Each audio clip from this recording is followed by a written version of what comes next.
Standard Chartered Bank is the latest in a long line of banks to come under scrutiny regarding money laundering allegations. Joining me to share his perspective on the order, which could have a $700 million price tag, is David Smith. David, thank you for joining me. Pleasure to be here once again, thank you. Thank you. Now, could you tell me a little bit more about the order and who originated it, please? Well, what is rather strange about this situation is it was originated in New York by a New York prosecutor. Now, given the seriousness of the charges, one would have thought that this would have emanated from the Treasury Department in the US or from the CIA or some other institution who are specifically charged with such things as sanction busting or irregular transactions with a rogue country. So the whole situation seems a little bit as though it's jumping the gun, and perhaps out of this we're going to see a great deal of confusion and some exposure to the politics of the United States at an internal level. Boris Johnson, Mayor of London, suggested that perhaps the US regulators are being a little bit heavy-handed. Is this something that you agree with? I think he is on the right track, but you have to remember this is an election year in the US, and dumping on foreign banks is a very, very attractive hobby at the moment. If you look at all the irregularities that have been going on, you take JP Morgan with their scandal in London with the London whale, where there are hundreds of billions which were put at risk and perhaps between 5 and 10 billion of losses.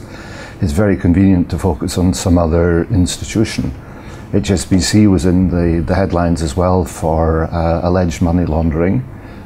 So all of these things are part of a bigger picture where I think the general public is becoming increasingly aware that most of these institutions are very often up to no good at all. And very frequently the way out of the situation is a payoff and a very big check to the SEC. And on this occasion it is somewhat unusual that they are having their banking license threatened. Perhaps the retaliation from Britain should be to threaten to withdraw JP Morgan Chase's banking license in London. Now, could this be about putting pressure on London, do you think, as a business centre?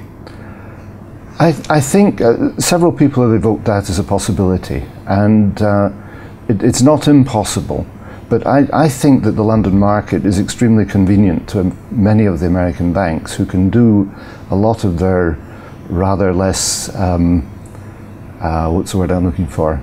Rather more doubtful deals out of London where they can do it with relative impunity, whereas if they were doing it in the US it would be more difficult. So it's a double-edged sword.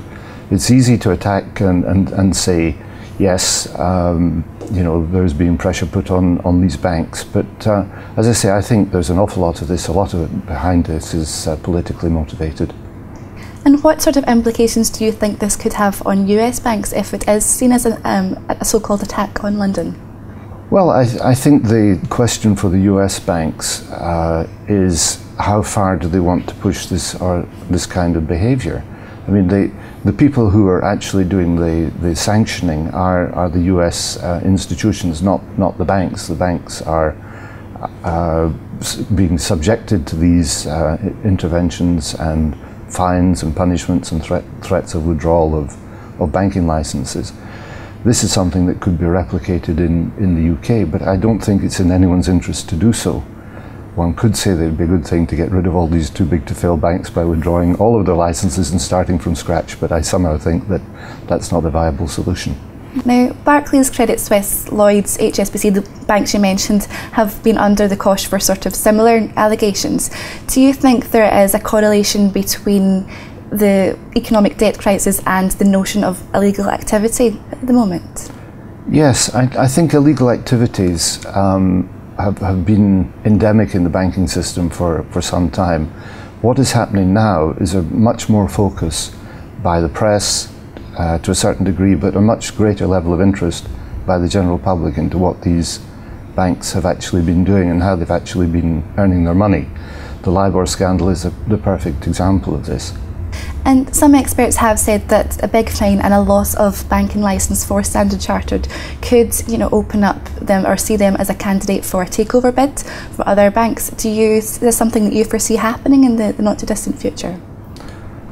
Well, I think the reaction to the stock price has been extremely radical, but this is partly triggered by the fact that as of today, most of the trading that's done in shares is done with algorithms and computers. So once a descent has been started, it just triggers more and more and more selling. So you now have a situation where you have a bank, Standard & Chartered, which personally I think is one of the better banks around. It is not involved in investment banking activities, has not been involved in substantial derivative activities. It has a CEO with a good reputation who has run a tight and profitable ship up to now, out to doing basic core banking business. So it makes that bank very attractive as a takeover opportunity for some of the other sharks out there who have totally different business ethics and would like to be able to stick something like Standard & Chartered into their portfolio of subsidiaries. Okay. My hope is that that doesn't happen, but you never know in these strange worlds. Sure. And so what do you think the outcome of this order will be? Do you have any inclination of how it's going to all end up?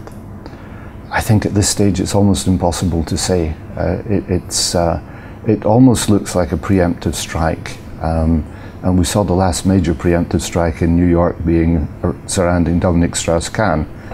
Now, I'm not saying that there's a similarity in behaviour between Peter Sands as the boss of Standard & Chartered and Dominic Strauss-Kahn, but at the end of it all, the cases were completely dropped against Strauss-Kahn, and it may well be that this is exactly the same thing that happens.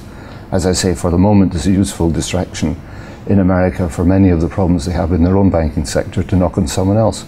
Look at the BP situation about a year ago, it was the same story. Okay. And do you think that it'll bring about any changes in regulations or anything like that? I don't really think so. I mean, I think the issue, everyone talks about regulation. Frankly, to me it's a waste of time. What is important with regulation is enforcement, and it is patently obvious that for years there has been no enforcement, and even now, if you take the entire banking sector where nobody has gone to prison for anything that's been done, there is clearly no enforcement whatsoever. David, thank you very much for your time. It's been a pleasure talking to you. Likewise, thank you very much. Thank you.